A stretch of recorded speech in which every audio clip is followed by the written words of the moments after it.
Muling nagbuga ng usok ang nag-aalborotong Bulkang Taal. Ang nangyari, isa raw umanong phreato magmatic eruption. Yan ang pampagising na balita ni Faith Del Mundo. Sa video na ito ng Fivox, makikita ang ibinugang makapal na usok ng Bulkang Taal sa Batangas. Maya-maya, lalo pa itong nag-alboroto at mas makapal at maitim na usok pa ang ibinuga ng bulkan.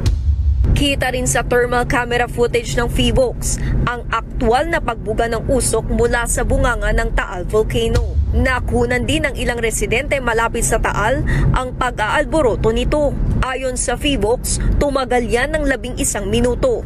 Umabot ng 2,400 meters o halos 2.5 kilometro ang taas ng ibinugang usok ng Taal. Sa nakalipas naman na magdamag, umabot sa mahigit 2,000 tonelada ng asupre ang ibinuga ng bulkan.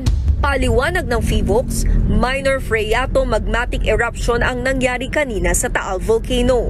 Karaniwan itong nangyayari kapag nagkakaroon ng kontak ang tubig at mainit na magma sa bulkan na nagre-resulta sa biglang pagputok nito. Meron lamang pong maliit na volume ng magma na ito na maaari pong sumundot sa paakyat po ng main crater. Kaya po ito po ay nag-trigger po ng isang minor na phreato magmatic eruption.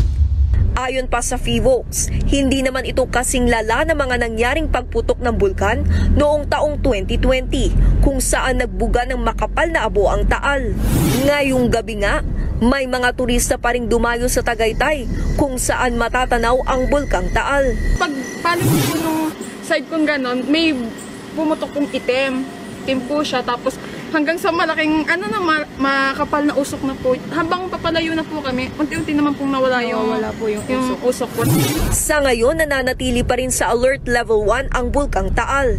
Ibig sabihin, mahigpit pa ring ipinagbabawal ang pagpunta sa Taal Volcano Island, lalo na sa mismong crater nito. Nagbabalita mula sa Frontline, Faith Del Mundo, News 5.